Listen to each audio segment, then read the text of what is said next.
Ladies and gentlemen, I have a very special treat for you, because not only am I here, your host, Alex the Shark Sparks, not only is my co-host here, Mitch the Heart Attack Black, but joining us for the first time in what seems like ages, our fearless producer, Vinny Papa Smurf Santucci. Welcome in, Delvers, to the dungeon. Say hello, gentlemen. Papa Smurf. I like that. Yeah, I'm glad that I could weasel out, 20 minutes of my time today. So, Vinny, do you want to tell our listeners where you've been? We told them last week, but we figured we'll let you make the announcement too. Oh yeah, I mean obviously, you had holiday season and stuff, and then on New Year's Day, so on January 1st, 1/1 at 1 a.m., the little Santucci boy was born. So we've got some changes around here. I was telling everybody, um, sleep and personal hygiene are probably the only things that escape me, but I've been able to sit there and watch some of the games and keep up to date as much as possible. So Renzo has already enjoyed himself quite a few of the wild card weekend games, and this weekend he gets the divisional games. Indeed, indeed, we're happy to have him as part of the squad, or as people have been talking about the legacy DoD league. I mean, we're not quite there yet, but we've got a few kids either popped out or brewing, so we might eventually have enough for a B league, so to speak, with all the chitlins. But for now, we'll keep Oh, the should main we do league. relegations? Should we turn it Hey, into the Premier League eventually? I mean, when we get there, who knows? Well, there might be people we need to drop and replace. So we'll see how that goes. But yeah, I mean, you never know what's going to happen. But all right, let's get into it. There's a lot to talk about. Obviously, we want to talk playoffs. We want to talk playoff football while you're here. But Vinny, while you're here, we've got to talk about our bold predictions. I've been waiting to have you on for this. For those who've been following the pod for a while, we did at the beginning of the season make some very bold predictions. And last week we talked about the basic player predictions. So just to remind people of Vinny's picks, you had Mahomes for MVP. Nope, not even in the playoffs. You had Dak for comeback player of the year. Solid pick. You had Genty for rookie of the year. Wishful thinking, I think, as a Raider fan. Didn't happen. But you had Etienne as a league winner, which I think was of all the picks, by far the best league winner pick between the three of us. Because I had Ayuk, who didn't play all season, who was slightly better than Mitch's pick of J.J. McCarthy. So, Slightly. so, Slightly. but those are like individual players. But we also made on our bold predictions episode, totally unique. No other podcast does this. I know. No, just kidding. Everyone does this.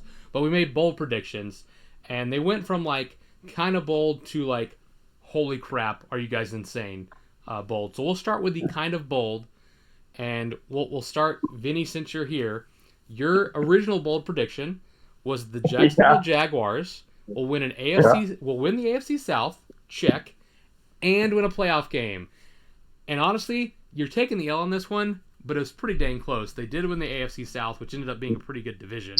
And the playoff game that they did lose, it was a very close game. They lost by 3 points to the Bills. So In a game where they were I thought at that point in time when they scored that last I was like, they're gonna win this game. They somehow blew it. And mind you, everybody's like, well, yeah, I mean the odds were they're gonna rebound. They had the same exact team, a new coach, and they had 4 wins last year. So, I still think the AFC South was pretty bold, and the fact that we joked about this before. Imagine saying that, oh, you're going to be a division winner and you're going to play some wild card team, and your wild card team week 1 as the 3 seed in the AFC is the Buffalo Bills. Yeah, but I mean, they fought them all the way. I mean, it was a 1-score game. It was a 3-point game. Yeah, yeah. I was proud of that prediction. I still feel like it's kind of a winner. Buffalo Bills are the AFC favorite as a 6 seed, so whatever. Yeah, like I said, you're taking the L, but it's not a big L. You were pretty darn close. Not as big as my other one. Not as big as ones we'll get to for sure. All right, so now we'll move on to Mitch's first prediction. Mitch, again, you're taking an L, but I don't think it's a huge one. I do think it's a little bigger than Vinny's, but not a huge one. You had Bryce Young finishing as a top 12 fantasy QB. Now, he finished his QB 19, so he's definitely not startable in fantasy unless you're in a super flex league. But the fact that he did finish, QB19 and that their team was actually good. I'm going to give that one to you. It is an L, but it's not like a huge L. It's not like he was QB50 or something. Not that you could really be 50, but still. What are your thoughts on that prediction, Mitch? How do you feel about it now? Not too great. I mean, especially when you see Dave Canellas and Liam Cohen were together with Baker in Tampa Bay. Look at the step Trevor Lawrence made 1 year with Liam Cohen. He's now had Dave Canellas for 2 years. I'm not too convinced there is going to be. I think this may just be Bryce Young, so I'm not too happy with it. All right, fair enough. And then the one person who got an actual W, not a close L, but an actual W on their prediction, was me for the first bowl prediction. I had the Panthers winning the NFC South. NFC South came down to a 3-way tie: Panthers, Falcons, and Bucks. And Panthers had the tiebreaker, so they did win the NFC South. Now, I did not go as far as Vinny to say they'd win a playoff game, but for those who listen to the Bold Predictions podcast, Vinny did kind of give me a hard time thinking I was crazy for picking the Panthers. So I am calling it bold. They did get the W, and they also had a hard-fought playoff game. They played the Rams, who Mitch and I both think are potentially Super Bowl bound, For sure. and played them to a one-score game. So definitely a W there, even though they lost that shootout to the Rams. The fact that you back into an 8-9 W is so great. Fantasy D, baby. Even Alex's bold prediction had Fantasy D. Sometimes better be lucky than good. All right, I think I'm both, but you got to do what you got to do. You know what I'm saying? Yeah, I agree. But hey, listen, I'm with you on the Rams being like I've told somebody that I thought it was going to be Bills Rams, which is still alive. But man, I thought the Panthers were going to pull that out, and that probably would have been one of the biggest playoff upsets in recent memory. Yeah, well, and you know what's crazy? Like, I mean, on this podcast we did too. Like, Vegas had the Rams killing them. On this podcast, we all had the Rams beating them, and it's like 5 weeks ago the Rams played the Panthers and lost. And like all of a sudden now everyone's like, "Oh no, the Rams are going to kill them." It's like, no, they didn't kill them. The Rams defense is suspect. It wasn't even that. It's like they had to score on a crazy throw touchdown catch by their tight end, like with a minute to go in the game. It was a lot closer than people are gonna, revisionist history. All right, now we're gonna move on to our bold prediction number 2. As the predictions go on, they get a little bolder. So this is like medium spice. The first one's mild, right? Now we're on a medium spicy predictions. We'll go with me first. We'll go the opposite order this time. My medium bold prediction. We still don't know if I'm right yet or not. I had the 49ers going back to the Super Bowl after their terrible year last year. They are currently live. They did win their opening playoff game against the Eagles. Now they have a very hard matchup against the Niners, but they're still live to go to the playoffs. I don't think that's a gimme either way. Now they did lose George Kittle, which I think really hurts this pick. George Kittle going down and being out for the remainder of the season obviously hurts, but it's still live. So I mean, as far as bold predictions go, a team that was pretty bad last year, going to the playoffs and making it all the way to the Super Bowl was a fairly bold prediction, I think, and it's still live. So we'll see what happens. Guys, what are your thoughts? Do you think that prediction's still live, or do you think there's no chance now that Kittle's out? I mean, here's the thing: the NFC is very convoluted, and most of the teams left are teams they've already played. So. They're familiar with them. I think it's always a chance. If you're in it, there's always a chance. So I don't think you're dead to rights, even though they're one of my least favorite coming out of the NFC. The NFC is a coin flip right now anyway. So no, you could be right when we look back at this. I mean, they got a 1 in 3 chance, right? Because the Bears ain't making it. So yeah, exactly. And the other 3 teams the other 2 teams are teams that they play during the regular season. They know very well. So. Yeah, I think there's a strong chance still. I think that division is so much stronger. I should have not taken the Eagles last week. It's embarrassing for me. That division, like if you spread those 3 teams out in the other divisions, the playoff picture would probably be the same and without, like the Eagles and other teams. I think they're fine without Kittle. The one thing I'd be alarmed about is Purdy's completion percentage for sure. But that team's every time that team's being taken away by injuries, and they still move on. All right, so, let's move on to another bold prediction. We'll jump to Vinny's this time. Vinny, you do get a W on the board as well. Puka Nacua is going to be the wide receiver 1. That was your prediction. and you just pulled it out. You edged out JSN by 3 points. Puka only missed 1 game all season, which obviously really helps in this. But he ended up being the wide receiver 1 on the year, so solid choice by you. Now I don't know. I think the boldness was that he was going to stay healthy, but still, I mean, he did, and he was bonkers good. How you feeling? Pretty good. And here's the thing. I mean, like, yeah, he was taken as like a top 10. It's not super bold, but nobody really had him as like that top guy. So yeah, I feel good about that. It was something that once I was low on him probably as I made that bold prediction. And then once you start looking at like some of his like advanced stats, you're like, when this guy's on the field, he's head and shoulders better than any other fantasy football player. So it's, I think the key is just he can't stay healthy. He can't stay on the field, right? So the fact that he stayed on the field all year, that got the job done. And not to mention bold in the right that nobody knew what was going on with That's Matt true. Stafford. When you made that pick, no one even knew if Matt Stafford was going to play this year, so which definitely makes it even bolder.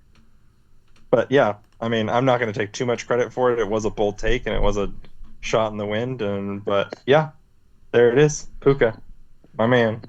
Well, sometimes you swing and you're still at bat like me. Sometimes you swing and you knock it out of the park like Vinny. And other times you swing and good God do you miss, Mitch. Your second bold prediction is a pretty rough one.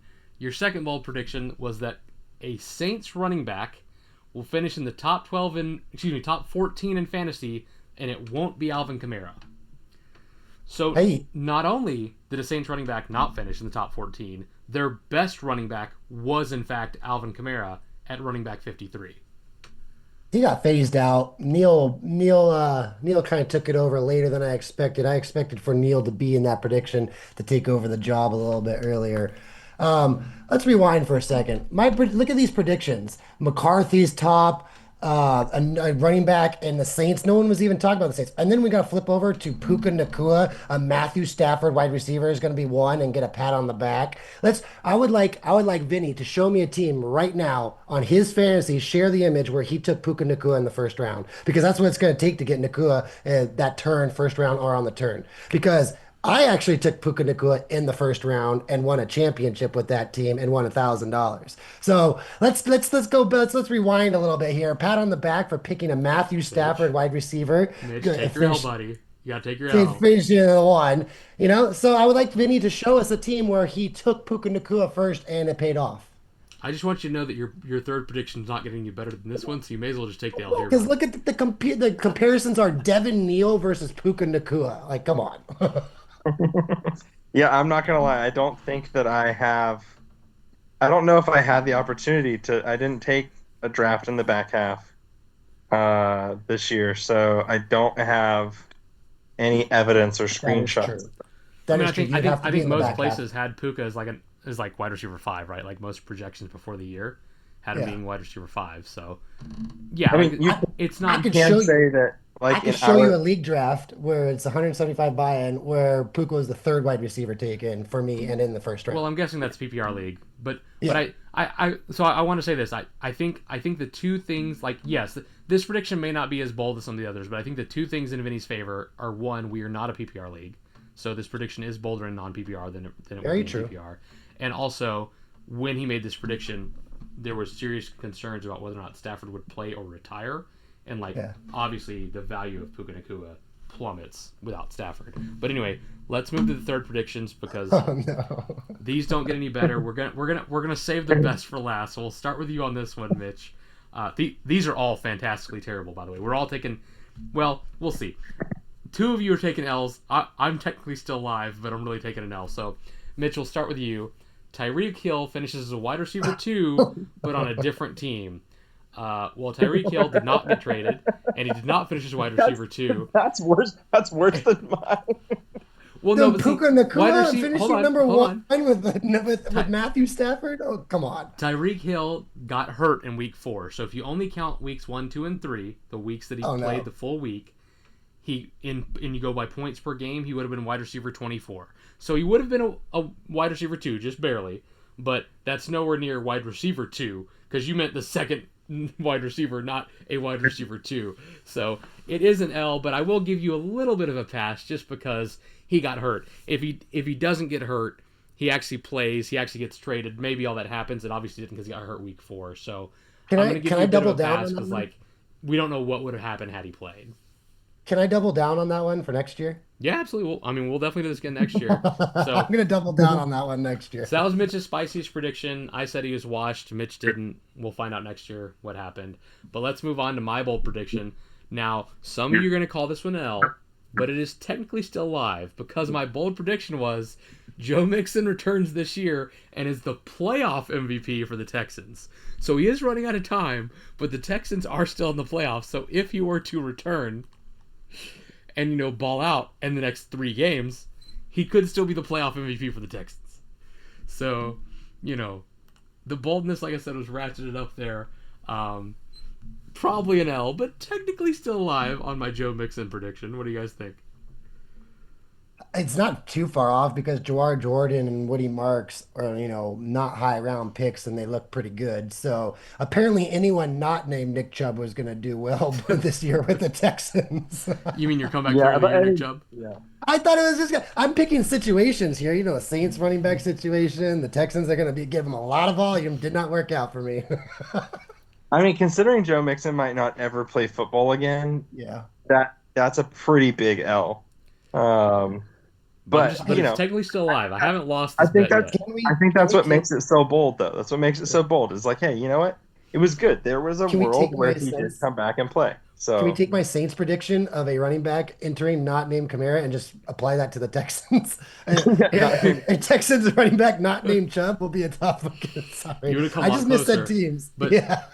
but when it comes to boldness, there is nothing more bold than this pick from Vincent himself, and that was Sam Darnold will be benched for Milrow by the end of the year. Let me tell you why this is a massive L. Darnold finishes QB 13, which is in the top half of QBs. The Seahawks, by the way, oh yeah, they're the 1 seed in the NFC. The last week of the season, they played to be the 1 seed and won, making it the second year in a row that the last week of the season Sam Darnold plays to be the 1 seed in the NFC. He is absolutely not losing that job, and there's a strong chance that they make the Super Bowl at this point because they've got to beat the Niners. They just beat 2 weeks ago, and then either the Bears or the Rams, who the Bears aren't any good, and the Rams defense is suspect, so the Seahawks can stop them. So, I mean, yeah, I think that was pretty horrendous. Anything to defend yourself there, Vin. no, but I do. What makes it even worse, I remember after week 1 where I think he threw for like 100 yards or something like that, thinking, "Oh, this is like such a spot on pick." Week 1, 150 yards, no TDs. Yeah, I'm thinking like, "Oh, dude, this guy actually is trash." Hey, listen, I still think he's the Achilles heel of a very good football team. So, but I will give the man his roses. I knew it was coming. It was a huge swing and a miss.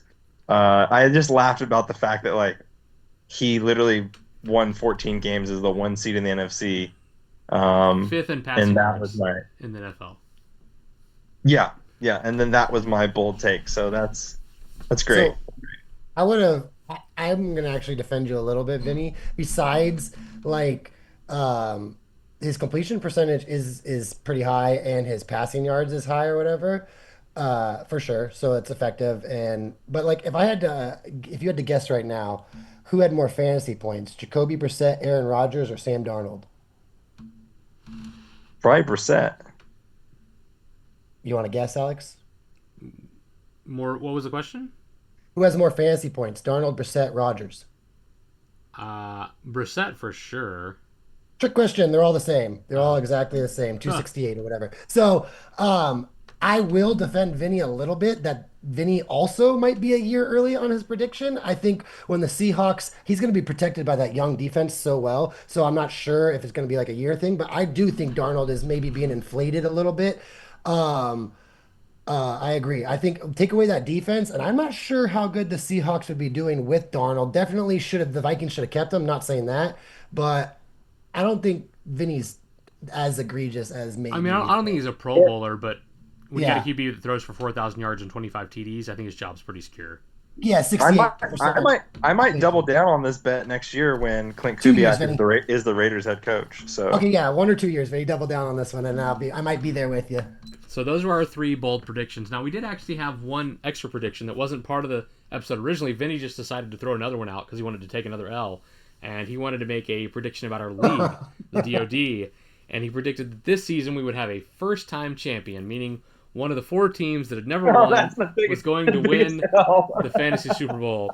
So let's just talk about the guys who went to the playoffs. Well, we had the three of us, which all solid players who have Super Bowl wins, have the top 3 wins in league history, and then you have Matt, who has the most championships in league history, and Mitch also second most championships. So you couldn't have been more wrong about who made the playoffs. But not only that, 2 of the 4 people that you said were going to be first time champions had the 2 worst records in the league, in Miles and my dad, and then break at 7-7. Your best bet out of all those was Cam coming in at 7-6-1.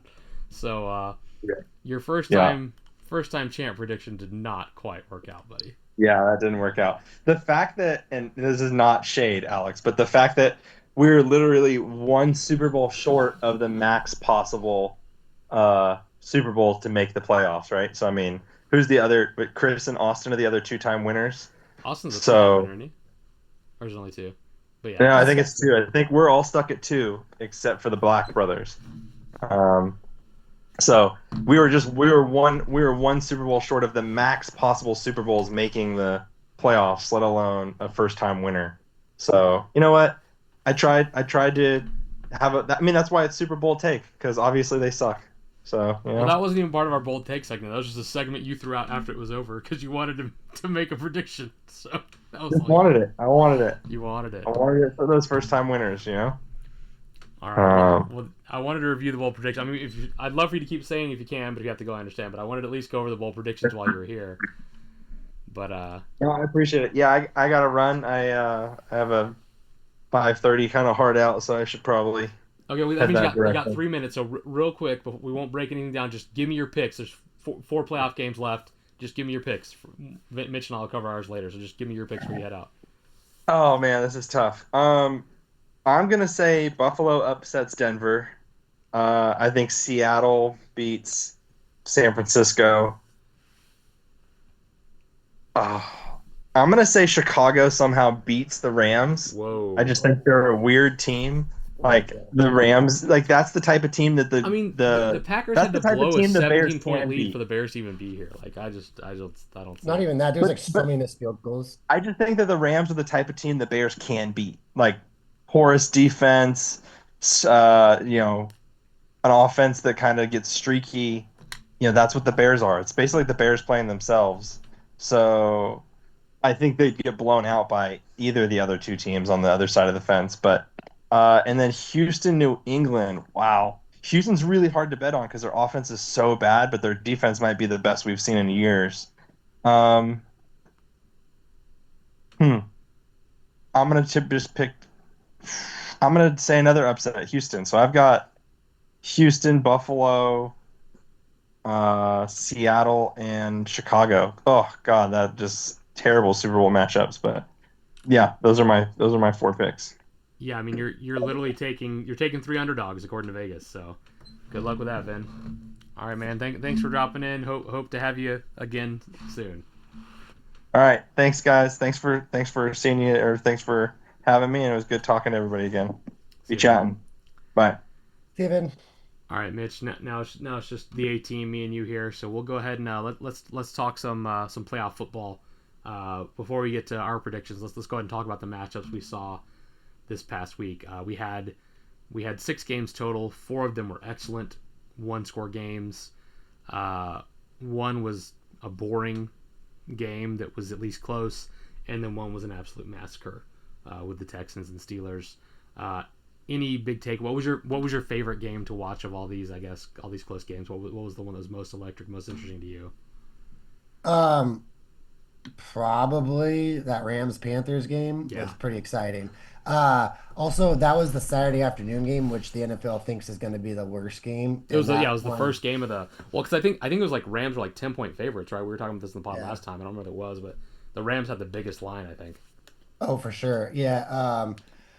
it was also like pretty good odds too, not just a huge line. So like, yeah, hopefully Carolina fans, even though they lost, they won some money that weekend. So congrats. Um, the for me personally, the Patriots Chargers, I fell asleep in.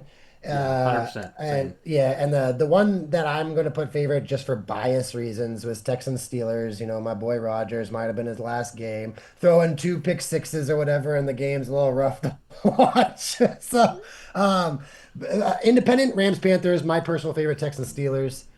To answer the other question, I'm not sure if you made it a two-parter or whatnot, but piggybacking off what Vinny said, I don't see how the Broncos lose this. Oh no, we haven't got to predictions yet. Oh, Let's gotcha, we're just gotcha. talking about yeah. Yeah, yeah. Yeah, no, I'll kind of join. Like, I agree with you. I think the Rams Panthers game was the most interesting. I mean, all these games are close, but that one was like the most electric because like the Bears Packers game was close, but that was just the Packers choking. Like, it wasn't like sorry Bears fans, but like it. I get that I'm a Caleb Williams hater, but like if the Bears had just beat the Packers, I'd be like, hey, Bears won a playoff game, props to them. But no, it's like the Bears found a way to like claw their way back against a team that completely choked. The Packers scored, I think, 21 points in the first half and then 6 in the second half and then multiple missed kicks. And it's like that's just not conducive to good, entertaining football. So if I had to, I know this is kind of a setup question, but if I had to ask you who was the assistant offensive coordinator and what do they call him? The play designer in Play for caller. the first assistant. Yeah, yeah. Well, no, not the play caller because the play caller was what's his name, Shanahan. But do you know who the assistant was? His top assistant was for that Falcons that ended up losing with Matt Ryan 28-3 at halftime to the Patriots in that epic collapse. Quinn was the head coach. He's now with the Commanders. Shanahan was the offensive play caller for that game. Do you know who his assistant was? I have no idea what you're going to tell me. Is it going to be LaFleur? Bingo. Winner, winner, winner, Yeah. chicken dinner. I do not know how you cannot think this might be a little systemic. People were blaming Shanahan and Quinn for like 2 or 3 years for that, and they had to get out from underneath that little, whatever you want to call it, label.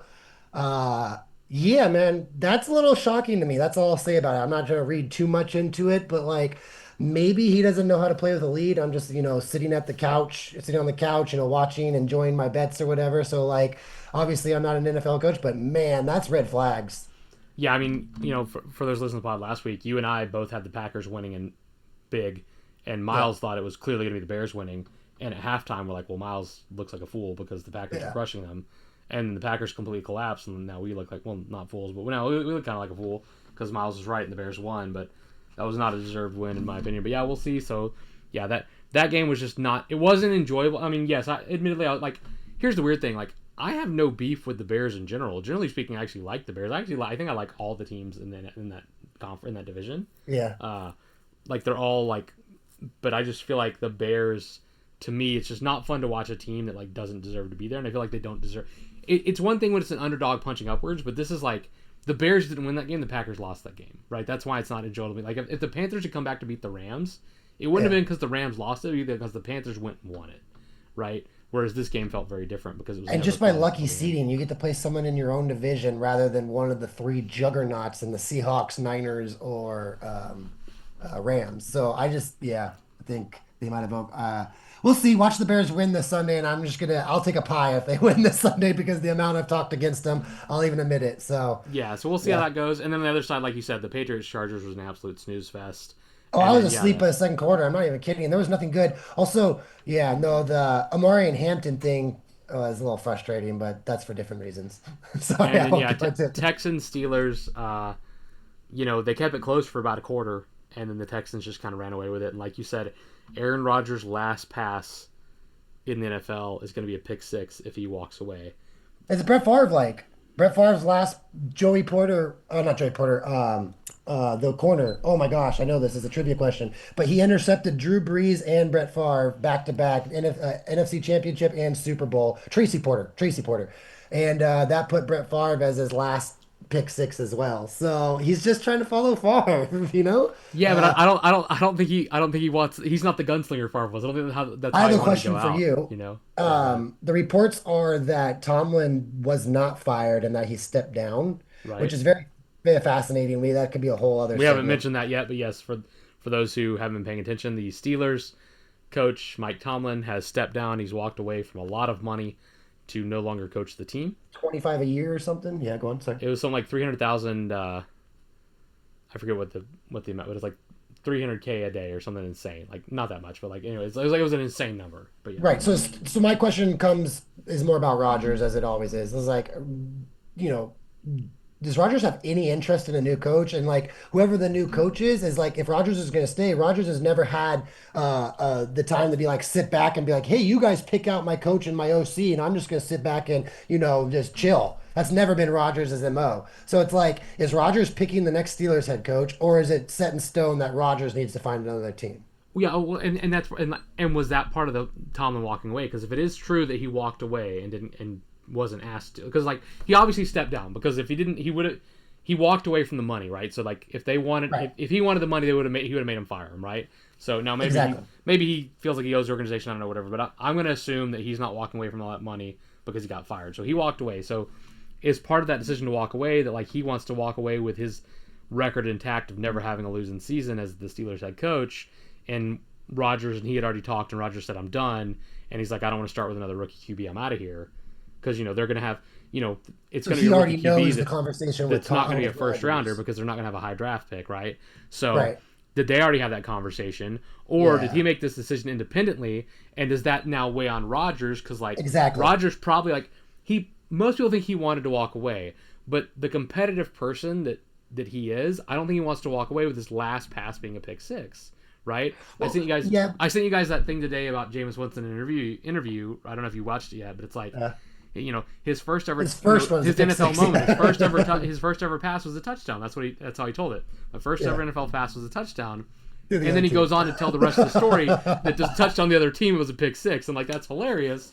But like I don't know that that's how James Winston may want to go out. That's not So- how Rodgers wants to go out. You bring So- up great points, and I'm not trying to cut you, but like I just no, want to good. address the points. Go. One, Dan Marino said, "Does anyone know my last game?" And everyone's like, "No, why are you bringing that up?" He's like, "I lost 49-7, and I had 4 interceptions, and one of them was a pick six." And he's like, "I had my worst game of my career, and that was my last game of my career." He's like, and I'm still considered one of the greats. So Rodgers, I don't think is gonna care about the pick six in a week or so. I think Rodgers, you're 100% right though that Rodgers' competitive personality is. Look, let me propose a scenario. It's week 4 or 5, and the Vikings next year still haven't figured out their QB situation. We all know Rodgers hates training camp anyways. Or, heaven forbid, it's week 10 and a Danny Dimes situation happens where, it's past the trade deadline. We literally can't go out and trade for a QB, so we need to sign Phillip Rivers. That's where, for me, I don't think Rodgers is done, but I do think Rodgers is done with the Steelers. And if Tomlin was staying, then I think maybe there would be another year. But I think Tomlin leaving solidified Rodgers' decision. But as you put eloquently said perfectly, is I don't know which one affected the other. Like which was the cause, which was the effect, or you know what I mean? Like, but yeah, it's interesting to me as a lifelong Rodgers fan. We can move on. We don't have to talk about Rodgers this much. No. Look, no.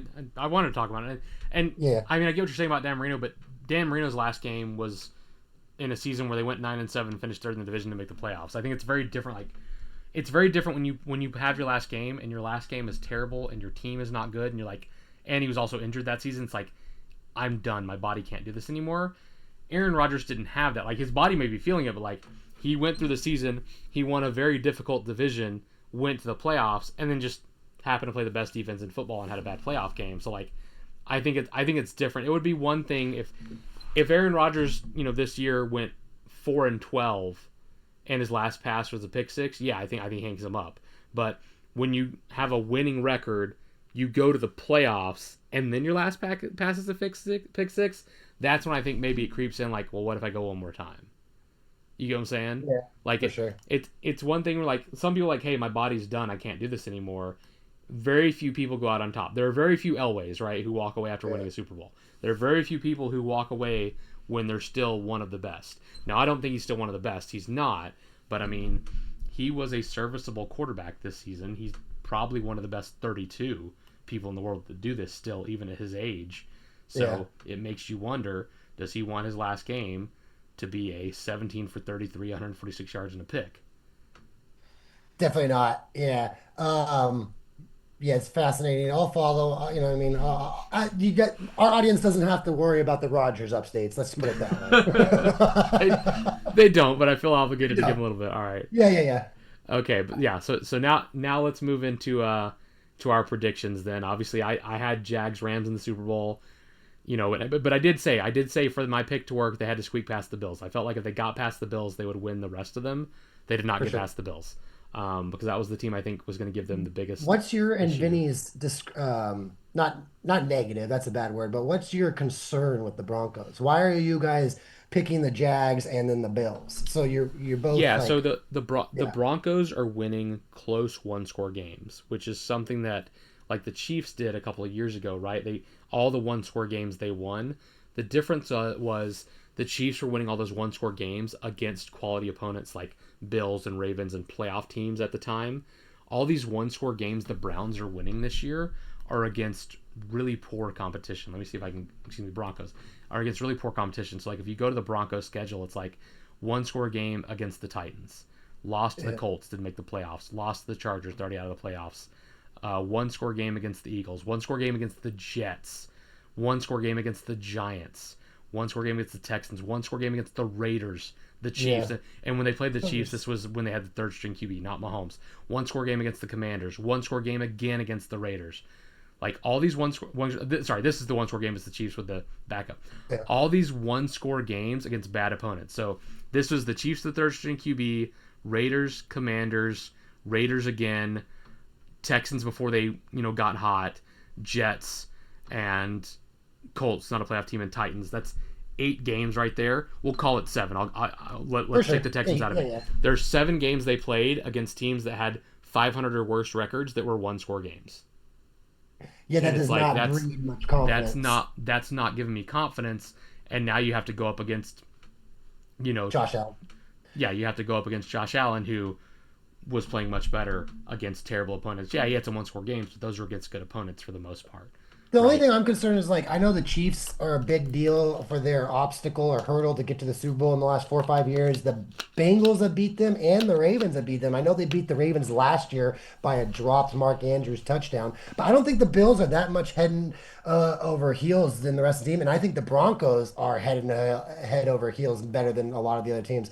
I know Vinny likes the Texans defense, but let's see, like the Broncos D. Like, name me a wide receiver that Stingley's going to have to cover. There is not a wide Well, receiver on the. It's going to be well, shut no, there's not. down. Well, so Yeah. that's the thing, right? So I was part of my prediction was the Jags were going to beat the Bills. If the Jags would beat the Bills, because the NFL does reseeding, the Yeah. Jags would be playing the Patriots and the Texans would be playing the Wait, do they still Broncos. reseed now? I forget. Yeah, I the apologize. if you look right here, we'll play lowest remaining seed, right? So if Oh, you look okay. Seahawks, instead of playing the Rams, the Seahawks are playing the Niners because the Niners won even though they're bottom half the bracket. Bills, moved up here. Was it So always that way, or did I forget? it It's was always. well, it didn't it used to only be 6 teams, right? It's been that way ever since Oh, they went okay. to That's what it 17 was. garbage. But Gotcha. anyway, so the point that I'm making, had the Jaguars won, the Jags play the Patriots, and the Texans would play Oh, you're right. So the that Broncos. flew over my head. And I I didn't think realize that part. Yeah. Texans against the Broncos is a much worse matchup because the Broncos offense is not good and the Texans defense is very good. And then it becomes which struggling offense can find points first. And I think the Texans struggling offense is better than the Broncos struggling offense.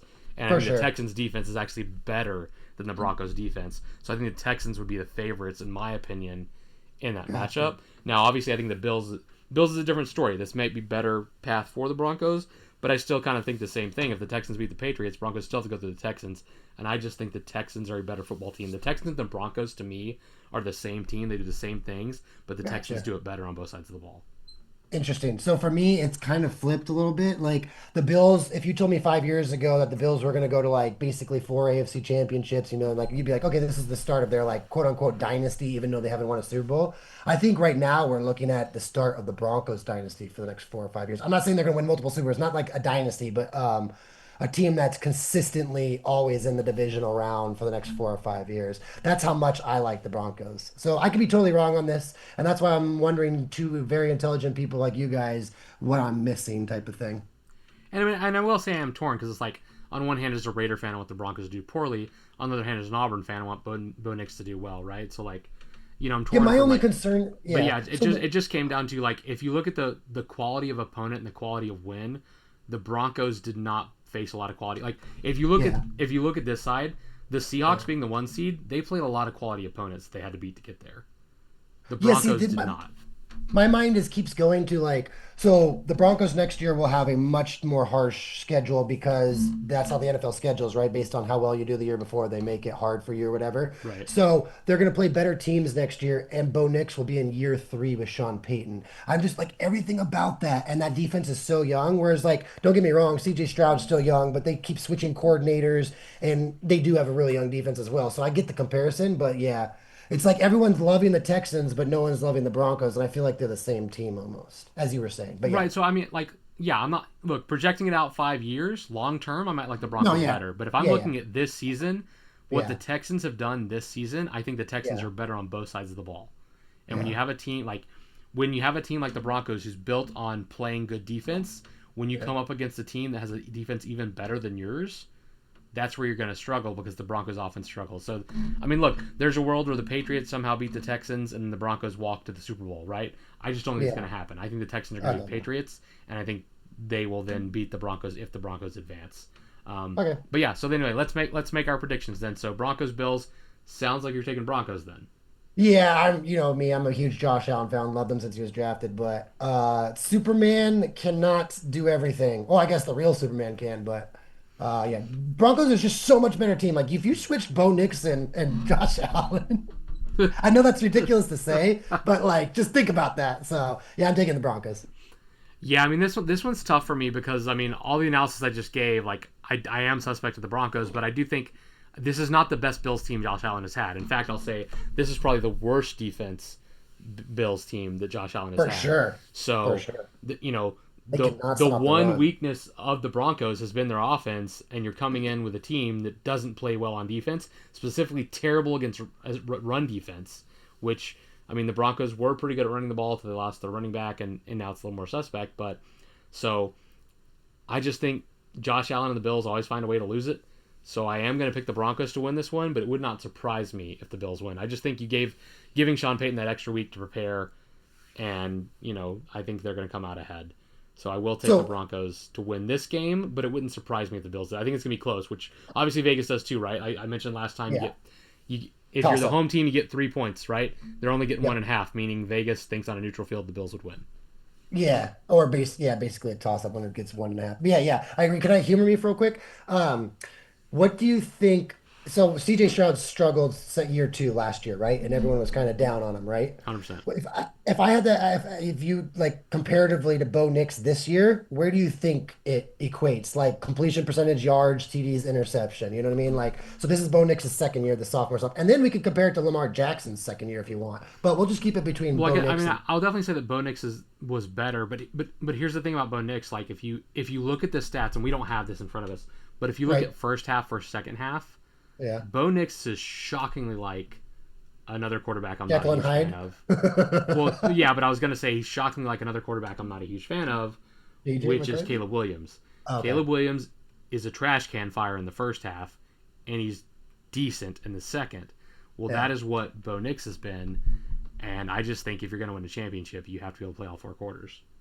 Yeah, because if you do, just for the audience or whatever, if you do compare Stroud and Nick's second years, Nick's destroys, or not destroys them, but beats them in every category. Yeah, So it's just interesting for me that like, what if we were in we're in year 3 of the Texans and everyone's loving it, but we're in year 2 of the Broncos and they seem to be schematically and systemly, the same design or whatever. So it's just fascinating. Yeah, I mean, I think Bo Nix might be underrated is what I'm trying to bring with all this. But yeah, and if you compare him to Lamar's, it's not too far off either. like I said, I think it comes two things. One, the Texans are on an 11-game winning streak, and you can't overlook that. An 11-game winning streak is insane. And Does the then peanut gallery have something to say? Someone just laughed at my Lamar comparison. Come here, come on. You want me to draft Bo Nix next year? She said, if I truly feel this way, I have to draft Bo Nix next year. Wow. I mean, I will say that you started Lamar Jackson over Matthew Stafford. She makes fun of me Which every day for that, by I the mean, I way. would So too, man. I would. For those who don't know, the last time Lamar Jackson outscored Matthew Stafford was Week 3. No, Lamar that's not a Jackson, made-up stat. Stafford. That's a legitimate stat. That includes when Stafford was on a bye. They tied. They both Yeah, had so 0. I said out loud, I was like, we could even compare Lamar's second year, and she's just laughing in the background. She goes, well, if you really feel that way, start Bo Nix. I was like, okay, peanut gallery. But no, I like I said, it's quality, like their wins versus quality opponents, and how he plays in the first half versus second half. I think it's just suspect, but we'll see. Anyway, moving on. Patriots Texans. I think I've made my point pretty clear. I'm clearly on the Texans bandwagon here. Who you got? Oh, wow. This one's really hard for me. I don't think the Texans offense can score any points. So it's going to be like 10-3, but I'm going to go Patriots. Honestly, this is the one matchup of the four that I have no strong feelings for. Like, or, like an opinion or like, a gut feeling or whatever you want to call it. This one, I'm just like, you know what? Take a coin, Alex, flip it up in the air. Whatever that is, that person's moving on. So, yeah, I have no, like, honestly, if the Texans can score 17 points, if you told me right now the Texans will score 17, I'll take the Texans. I don't know if they can score 17 points. Yeah, So, I think that's why I'm on Team Texan here, is just because the Patriots defense like isn't that great. Like they're not bad. I'm not saying they're bad, but like they're not elite. The Patriots defense is fine. They're not elite. And so having a fine defense against the Texans' weaker offense gives the Texans a chance. I do think the Texans' defense is elite. The Chargers' defense, which is not elite in my opinion, held the Patriots to only 16 points at home. So wasn't it a defensive score as well? Or, oh no, it was a score at the very end. I forget. yeah, like really they held them to 9, right? It's like yeah. It's like if the I Chargers think that's can going to be hold the same them, thing. 10-3. if the Chargers can hold them to 9, the Texans are going to hold them to 3, 6. So they only need to score once or twice. You know what I mean? So Is this going to be whichever defense scores the more points? it could be. And I think the Texans have the better D. So I'm taking the Texans. All right, so we're both on the Broncos. We're split on Pat's Texans. Let's go to the other side. We'll go to the top half first. Seahawks Niners. I think this is a tricky one. Who you got in the Seahawks Niners game? Okay, so this is the tricky one because it's a rematch of 2 times played, right? Seahawks have Right. beaten them two times, and they've been pretty close both times. Well, no, the second time the Seahawks whacked them, 13-3? right? 2 weeks ago. Was it Let me see. 13-3 or something like that? 14 or 16-6? I How did I forget. do this last time? Oh, there we go. So last time they played 17-13 in the first game, 13-3 in the second. No, this is the other way around. Yeah, the last game was a 1-score game, 17-13. 17-13 and then 13-3 the first time, right? Yeah. So basically, how many touchdowns have the Niners scored in 8 quarters against the Seahawks? 1? 2. What did you say? Sorry, 17? And I can't remember. You said 17-13, They scored right? 13-3. They scored 1 touchdown. 1 touchdown in 8 quarters against the Seahawks. I think that's massively overlooked when people and the analysts and all the social media and are all saying like, oh, whenever you play a division rival for the 3rd time, it never goes the way you think it is. I was like, yeah, well, I feel like in those games it was kind of like up and down, and like you have to like. I don't think the Niners are even that. Even as close as we think they are to the Seahawks. So I would like to take the Seahawks and the points in this game, especially playing in Seattle. It's like the 3rd or 4th ranked with noise or whatever. I know, what's it called? Mile High and the Kansas City Chiefs Stadium are both up there. But Seattle's always been notorious for their noise. I'll take Seattle. Yeah, I mean, my bold prediction at the beginning of the year was that the Niners were going to win. Based on the fact that 2 weeks ago the Seahawks won, and now the Seahawks are home and had a week off, and the Niners no longer have George Kittle, everything tells me it's Seattle, and Vegas has them winning by 7. Yeah. With that being said, I can't make a bold prediction and not ride it all the way. So give me the Niners, baby. Give me the Niners. Nothing wrong with that. Nothing Now, wrong with that. I will say this is the pick that I'm least convinced about, but when you have a chance to hit on a bold prediction, a medium spice bold prediction, you got to go for it. All right. For sure. I think we'll be very unified on this next one. Bears-Rams, who you got? What's the spread on this one, Alex? Right now, Rams are giving 3.5. They're the favorite. Okay, on a lot of betting sites, you can change your own spread just to get better odds. This would be one of those games where I would up the spread for the Rams. I would probably do it to like 12.5 or higher and just get crazy good odds and that would have lost me a lot of money against the Panthers last round. So don't listen to me. But that's how I feel about this game. Yeah, for those who don't know, Mitch texts us his parlays all the time in our group chat. There's a lot of L's. Hey, there's a lot of W's too, but hey, there's a lot of L's. Yeah, like my $10 on Jalen Hurts winning Super Bowl MVP. Yeah, my favorite is he once texted us one that involved a college quarterback, and then after he sent us the text, goes, full disclosure, I didn't know who that guy was when I made the bet. It's like, oh my God. I hit that for 160. You hit, but like you didn't even know who the guy was, and you bet on him. Yeah, no, that was Okay, so no joke. That I don't want to get into that, but that one was the other three was what I normally do because I usually do like I don't go past a 2 or 3 parlay because statistically it's just not in your favor or whatever. So that one was just for fun to meme to you guys. If that one didn't hit, I was like, this is purely a bet just the meme to you, Alex, and Chris and Vinny or whatever in the group chat. I was like, okay, so those were my 3-1. Now who can I add that's the most random person ever? And I did that one and it hit. So I was like, oh my gosh, this is never gonna be the end of this one. Anyways, yeah, I would change this point spread and go longer and give myself better odds. That's how, but who knows? Yeah, I mean, I'm not doing that necessarily, but I'm with you. I'm on the Rams bad. Okay. I've been look, and again, I know it seems like I'm a Bear hater, like that I don't want them to succeed, and that's just not true. I have no beef with the Bears. I just I watch their games, and it's like this is not a good football team. How are they winning? For sure. And like, look, if they keep winning and go all the way, then maybe you don't have to be a good football team. Some better be lucky than good, like I said earlier. Correct me if I'm wrong, but Caleb threw the ball 56, or how many times did he throw the ball last game?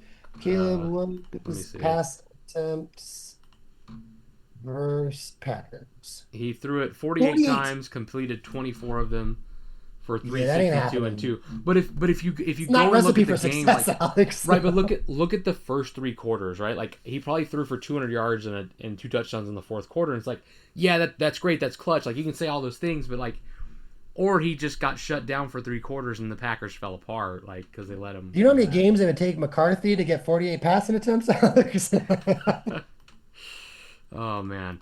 So Yeah, that's not recipe for success. Like you said it perfectly. I look at the Bears and I go, this is why I'm not a huge gambler because I would have probably lost a lot of money on the Bears. Let's be real here. There's no way they're in the divisional round. I just like it's crazy.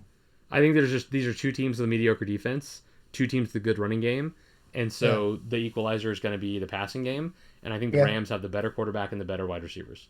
Well, see, for me also, I know that's mediocre, but the Rams' front seven isn't terrible. I know it's a mediocre defense. I agree with you overall, but that front seven against the run isn't terrible. The Bears need to establish that run Well, for the Ben that's Johnson what I'm offensive saying, right? line. Like I'm saying, I think both these teams are good at running the ball. I think both these Right, teams are average on defense, not bad, but average. I think right. Yeah, they're yeah. average defense, good at running the ball. So it's going to come down to who's the better passing team. And on one side, you have the likely Puka league and MVP, Adams. the guy who Yeah. led the league in touchdowns, and the fantasy #1 wide receiver. And on the other side, you have Caleb Williams and Roma Dunze. Yeah. And No, like I that's mean, just not. and the more we talk about this, the more it just makes me want to move that line on the betting app. So yeah, let's That's move not bringing a knife, on. Mitch. That's not bringing a knife to a gunfight. That's bringing a stick to a gunfight. Yeah. Like Yeah, it's and just- then I like to look at the stats. I try to look at matchups. I try to look at like what they do on each positional plays and everything, and see if there's like an exploitation that there's no way. I just don't see the Bears. I can't see it. and again, look at all the lines. Like Patriots are getting 3. That's what you get for being home. Broncos getting 1.5. You get 3 for being home, so it's close. Seahawks getting 7, meaning they're getting 4 really because they're at home. Right. Bears are giving up 3.5, meaning they're really on a neutral field. Vegas would have them down by a touchdown. And Alex, is it 7, not 6.5? Is it 7? We're at The 49ers Seahawks. Did you say it's 7? 7, Like yeah. it's false. So that even to me, I don't think people understand for Vegas to go over that 6.5 mark, regardless of home or away or not, is a massive jump for them. Like it is a No, it is. I'm just talking huge about how much the line. Like what I'm saying is like how much the line. So like what the line moves. And again, this is just a general thing, right? It's not like For set in sure. stone, but just as a general rule in a football game, the home team gets 3 points before they start making Yeah. their odds. So if you go by that general rule, this line is moved by 1.5. This line is moved by 4. This line is moved by 6.5. Right. But what I'm trying to say, Alex, for them to Away go from the Bears. I agree with everything you just said 100%. But what I'm trying to say is for the Vegas to actually go from 6.5 to 7, because that is such a difference in like how the field goals are scored and the touchdowns are scored or whatever. That is a huge jump for Vegas. No, it absolutely is. I mean, and the same this being 3.5 and not 3, right? It means like Right. that's so Exactly. So that tells me a lot. And also, I don't have this in front of me, but I would love to know a 7-point divisional round difference game. That'd be shocking for me. But yeah. But yeah, so there you have it. That's the playoff picture. That's our picks. Has anything changed about your Super Bowl prediction? I can't remember which yours was exactly. I think it was Bills Rams. Is that what you had? I had Broncos Rams. Broncos Rams. So you're still live. I had Jags Rams. I'm no longer live on that, so I will switch it to Texans Rams as my new picks going forward, taking the 5s. But I will say the thing I said when the playoffs started. Hey, what do I want to see in the Super Bowl? I want to see Bills Rams. I think it's gonna be the most entertaining game. But that's not necessarily what I think we're gonna see. But we will see. Anyway, I know you had a hard out today, Mitch. It's been kind of a short episode, but I know you got somewhere to be. So do you need to wrap it up here, or you want to keep going? What's your pick? We can do like 10 more minutes. That'll be fine. I think still getting ready. We're fine. Okay, so let's talk coaching news then. A couple of coaching things happened. Number one, Harbaugh. It looks like he's finalizing with the Giants. So after the Ravens let him go, he did not waste any time in finding a job with the Giants. What do you think of that hire? I mean, obviously he's a good coach, but what do you think of the hire for that situation for both Harbaugh and for the Giants organization?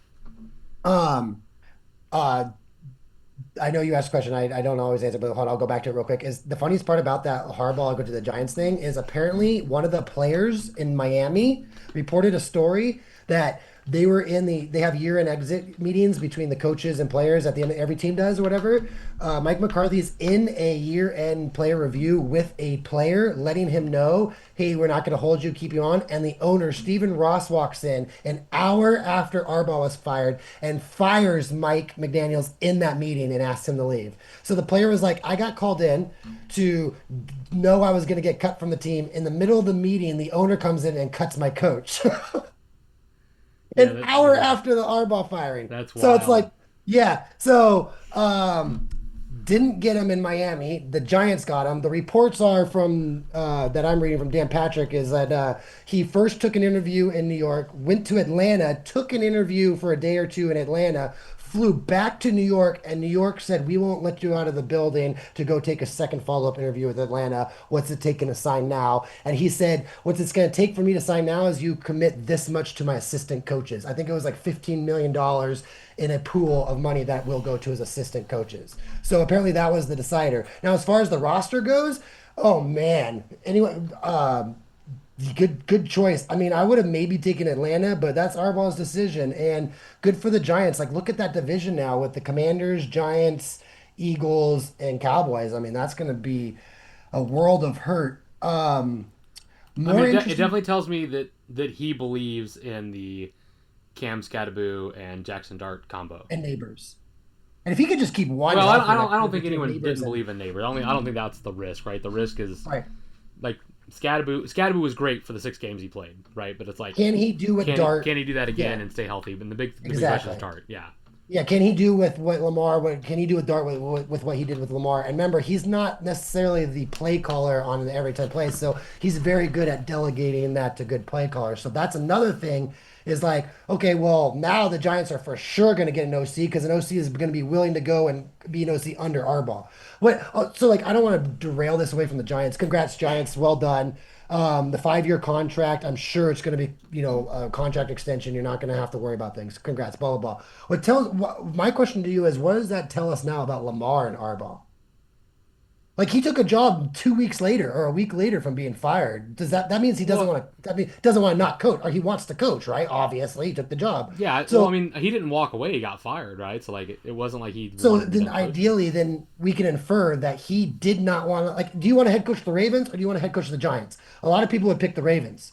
Well, it wasn't his choice. He got fired. He didn't walk away. Right. It's not like Tomlin, right? He didn't walk away from the Ravens job. He got fired. Okay, so then he got fired based off what?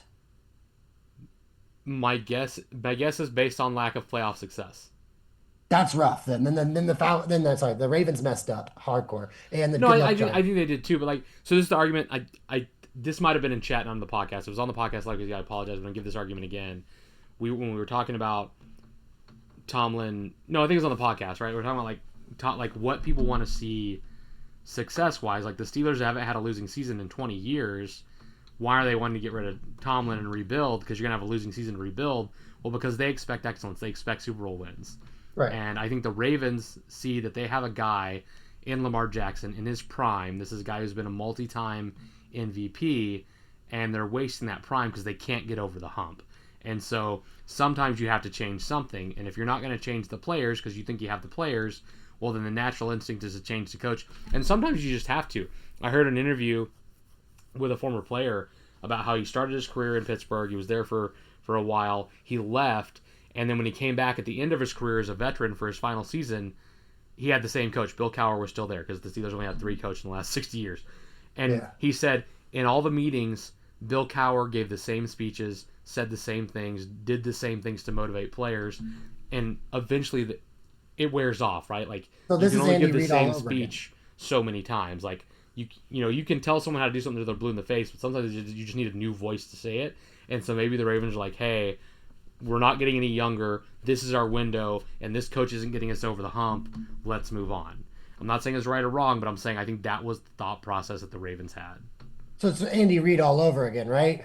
Oh, he's not getting us over the hump in the Eagles, but we make the playoffs every year and kind of a first round exit. And then it's like, oh, he leaves and now he builds a dynasty somewhere else. Harbaugh's still Right, he built the dynasty somewhere else, which Harbaugh may do, but also the Eagles right. then have now won 2 Super Bowls since then. That is entirely true. So So but the Chiefs have been in many Super Bowls and are going to be considered one of the best dynasties ever. So it's like right, but I'm saying this it worked out for this could both. be a terrible it could be something that was just a bad decision, or it could be work out for both, right?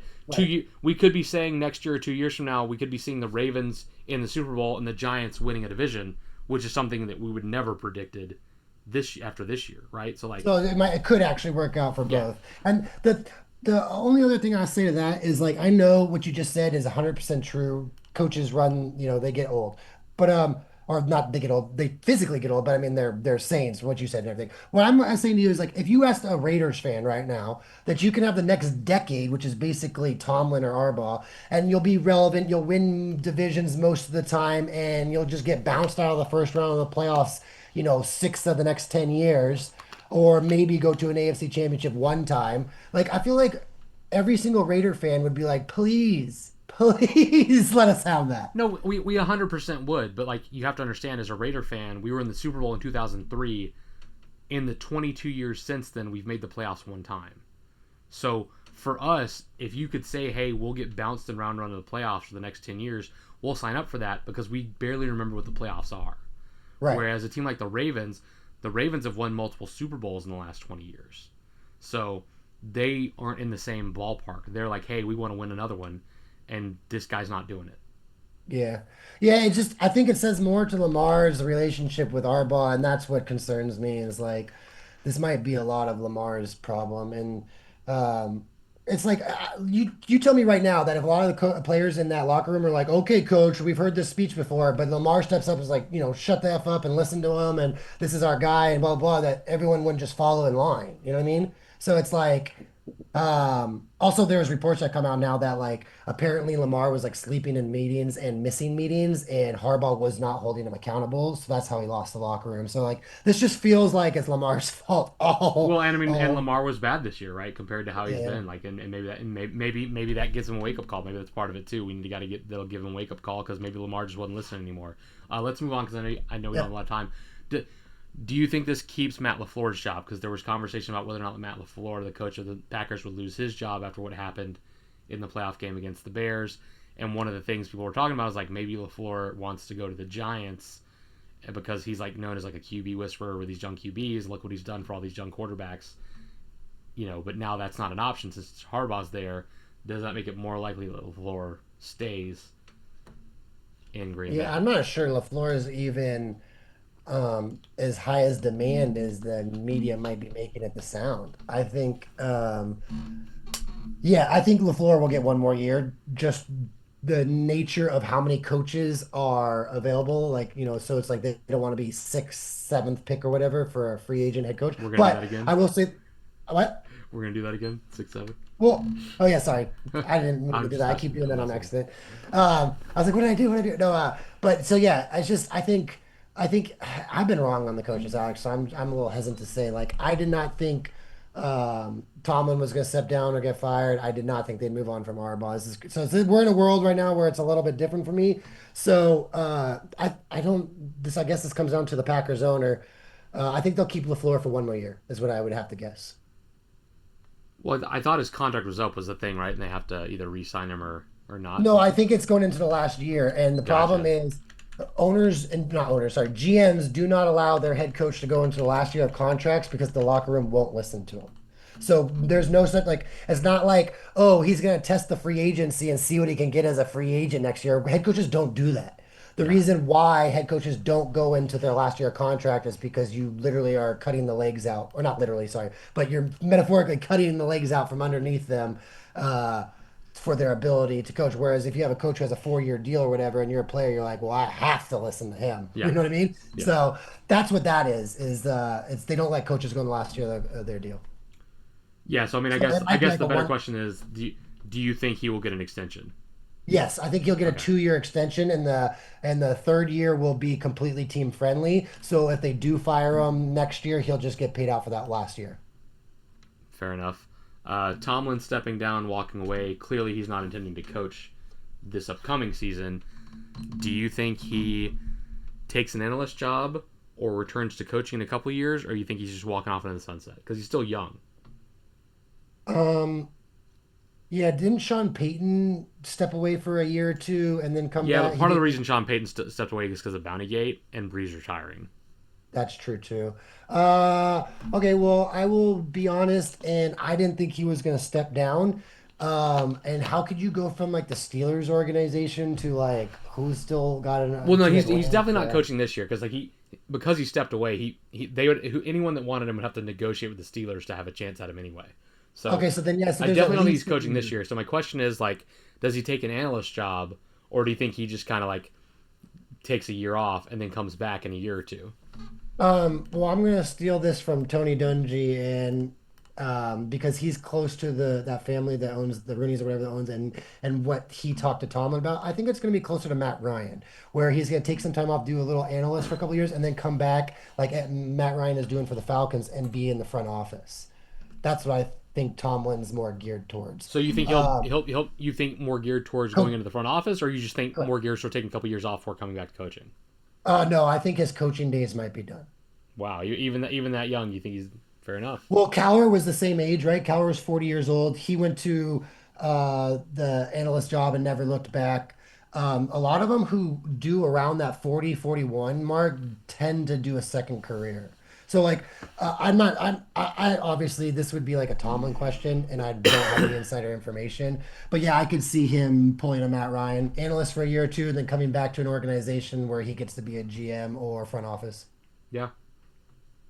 That's what I Um, thought about Peyton for a while, but Peyton apparently has not. He did it for a little bit for the Broncos, but then stepped away, stepped down or whatever. So, I don't I don't think know. Peyton wanted to stop coaching. I just think I think he made the smart decision of, hey, Breeze is retiring. I'm also going to take some time off here. Because if Yeah, not, like, look at how tainted Bill Belichick's legacy because of how bad he did without Tom Brady. Like, yeah, people are always going to talk about how bad he has done, both in New England and in college without Tom Brady. Whereas, like, you can't say that, like, oh, look how bad Sean Payton did without Drew Brees because he didn't coach in New Orleans without Drew Brees. That New Orleans went downhill after Brees left, but it's like, oh, well, they lost Brees and Peyton. Like, you kind of give partial credit to Peyton when really it was Brees leaving that made them yeah, go downhill. And now he comes, he got to pick and choose when he came back. And now, he's come back to an organization that had a great defense that even if he didn't have great quarterback play, like Russell Wilson his first year, he was still going to be relevant. And now, now with Bo, they're even better. So, yeah. That one's tough. I don't know. Like the head coaching stuff. That's the problem is that stuff doesn't get leaked that much. Like a lot of mine is because like I spend a lot of time, looking into this information, listening to the podcast, all these things. But it's like if the GM and the owner don't leak what Tomlin said or anything, like I have no information. You know what I mean? We have no information on this type of stuff. It's like I'm sure he's been offered many jobs. I'm sure he's been offered the Atlanta job. I'm sure he's been offered, some of these. So who knows? yeah. Yeah, I mean, we'll see. You never know what's going to happen. But, all right, that's all the coaching news that I have. I know you got to leave in about 2 minutes. Anything else you want to talk about, or are we going to wrap it here? Oh no, we can wrap it here. Everything's good. Um that weekend watching football was a lot of fun, except for the Monday night game and the Sunday night game, which the NFL thought were going to be the Yeah, two best the games, by the primetime way. games were snooze fest, but Yeah, up until that, they were fantastic. Looking forward to this weekend. Bills Denver, I think that could be a good game. Uh, Rams Bears. I mean, the Bears have at least been entertaining when they played in the second half. But I don't know. I feel like this weekend could be a lot of blowouts. I think there's absolutely a world where Seattle smack San Francisco, Texans smack Patriots, and Rams smack Bears. I do have a fun hypothetical for you that I'll leave you on or Okay. whatever in our audience on. All right. McDaniels is interviewed in Detroit for the last couple of days for the offensive coordinator. If he takes the job or offered it or whatever, I don't know behind closed doors, but where does that put Jahmyr Gibbs in the fantasy running back rankings? Just off the top of your head right now, obviously this could be discussed periodically over the next 6 months or whatever, but where would Gibbs jump? Like, is he above a McCaffrey? Is he above Jonathan Taylor? I mean, he Is was RB4 and just 3 points behind RB2, or excuse me, RB3 does he become the this clear-cut year. number one fantasy running back? So, and Jonathan Taylor's on the way down. Yeah. So, I don't know. I think CMC has to enter at number one if he plays. Okay. Um, Bijan two. and I would probably take Bijan too. So I mean, I think Gibbs would be a clear cut three for me. Clear cut three, but would Just not because pass because if you look at Bijan Jonathan or Taylor, I mean, you CMC. had him right. Like Jonathan Taylor Yeah. faded down the stretch, and now that's not his fault entirely. Like he lost his quarterback, and that definitely affects you. But he Yeah. did fade down the stretch pretty hard. I mean, the fact he didn't break the century mark since week 10. I agree with you. I think we've seen his upside. Yeah. So- And I think while you did win the pie bet, I do think James Cook will not maintain this pace. I agree. I agree. And So- Barkley and Henry, you don't think Look, Father Time will catch him eventually. I mean, maybe not. with Henry? Maybe not. Maybe not. He He's may just be, going to be 45 years old Yeah, and he'll- running over people. He'll be 45, and Henry's broken the 1,500-yard mark for the 17th He's the consecutive number one season. rusher and the number two rusher the last 2 years. Yeah. But, Or number two and number two. Sorry, I forgot he lost to Cook. So yeah. And I mean, Achan, if Tua's not there, his value's down. Kyron is splitting. So, I just think, Oh, yeah. for me, Alex, I think without McDaniels, I don't think Achan has much value. yeah, I think, I think Gibbs is a clear-cut top 3 running back for me next season. Yeah, and that's what I was saying to just people I was talking to, Samantha, and everyone's just like, he could be. I mean, depending on how you feel about CMC's ability to stay healthy over the last 6 years, I might go Gibbs over CMC. So Wow, okay, fair enough. yeah, I mean, he's definitely a more just- explosive player, like, for sure. and like 8 years younger and 9 surgeries Well, less. also he's also the one. He's more likely to win you the game by himself. He's more likely to be like drop a 30 burger and win you the game, whereas McCaffrey's more like I'm going to get you 15 every week. Yeah, for sure, because of his involvement in the passing game. For sure. It's just fascinating to me, and that would be if McDaniels goes. So it's a big what if, but I always have fun doing this, Alex. See you next week. Yeah, man, great seeing you, Delvers. Hope you enjoyed it, and we will see you guys next time. Peace out. Bye, guys.